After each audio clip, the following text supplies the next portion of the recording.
দেখেন 2010 সাল থেকে এই 2026 সাল, এই 16 বছর টাকি পৌরসভায় তৃণমূল ক্ষমতায়। 2010 সালেই টাকি পৌরসভার মানুষ ভোট দিয়েছিল পৌর ভোটে।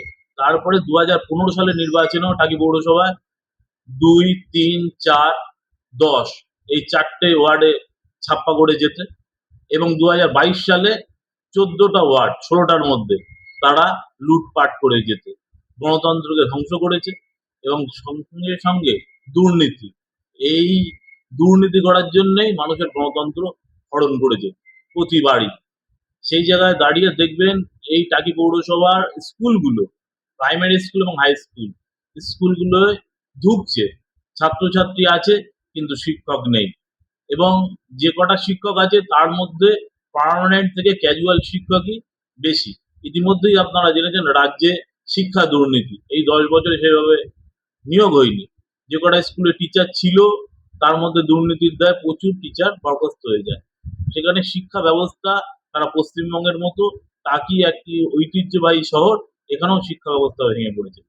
আর স্বাস্থ্য ব্যবস্থা, টাকি পৌরসভার যে গ্রামীণ হসপিটালের অস্বীকার করব না, বিল্ডিং ঝাঁ চকচকে হয়েছে, কিন্তু এখানকার ডাক্তার বা এখানকার ওষুধ বা এখানকার মানুষের এমার্জেন্সি পরিষেবা বলতে কিছুই নেই। এবং বিগত 1-2 বছর দেখা যাচ্ছে যে ওষুধ, মানুষ যেসব প্রত্যন্ত অঞ্চলে গরিব মানুষ এখান থেকে ওষুধ কেনে, সরকারি যে বিনামূল্যে ওষুধ পাওয়ার কথা, সে ওষুধের বেশিরভাগ অংশ এখন বাইরে থেকে কিনতে হচ্ছে। আর হসপিটালে যে ওষুধটা পাওয়া যায় তার মান খুবই খারাপ।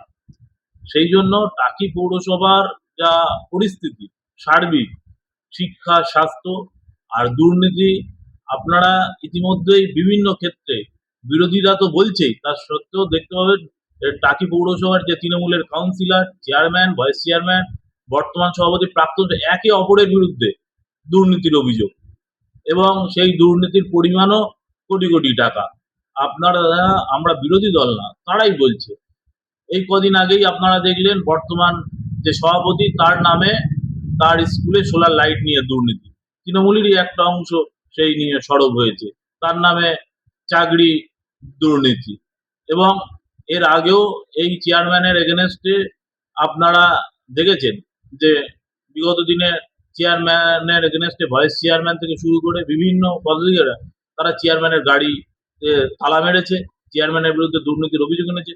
এই চেয়ারম্যান এই 16 বছরে প্রায় 4বার পদত্যাগ করার কথা বলেছে জনসমক্ষে, এবং কদিন আগেও এই চেয়ারম্যানের বিরুদ্ধে অনাস্থা প্রস্তাব এনেছে, তার দলের লোকেরই দুর্নীতি অভিযোগ করেছে। এবং চেয়ারম্যানের বিরুদ্ধে সোনার বাংলায় 1 টাকার বিনিময়ে জমি লিজ দেওয়া থেকে শুরু করে টাকি পৌরসভার বিভিন্ন উন্নয়নমূলক কাজে যে দুর্নীতি হয়েছে, সেই দুর্নীতি সামনে এনেছে তার দলেরই লোকরা।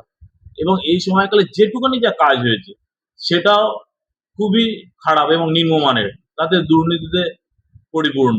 উল্লেখযোগ্য তো কোনো উন্নয়ন এই লাস্ট 16 বছরে টাকি পৌরবাসী দেখতে পায়নি, কিন্তু দেখেছে দুর্নীতি এবং একটা শ্রেণীর মানুষ যারা তৃণমূলের এই রাজনীতিকে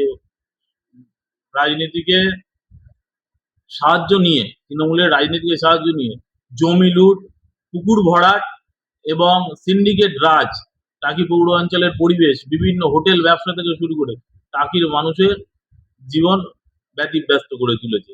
তাই আপনারা আরেকবার এই নির্বাচনের মুখে টাকি পৌরসভার দুর্নীতি, শিক্ষা স্বাস্থ্যের অবনতি, টাকির মানুষের নিরাপত্তা, এখানে গরিব মানুষদের ওপর শোষণ অত্যাচার, লোটোর ব্যবসা থেকে শুরু করে বেআইনি মদের ব্যবসা, এবং শিক্ষার মান, এখানকার স্বাস্থ্য পরিষেবা অবস্থা তলানিতে ঠেকেছে, সেই কথা মাথায় রেখে শুধু এখানকার মানুষের ভাতার লোভ দেখিয়ে, ঘরের টোপ দিয়ে আগামী দিনে যেভাবে ভোট বৈতরণী পার হয়েছে, সেইটা যাতে আপনারা একটা সচেতন মানুষ বারবার চিন্তা ভাবনা করবেন, আপনাদের আগামী প্রজন্মের কথা মাথায় রেখে এই 2026 সালে ভোট দেবেন।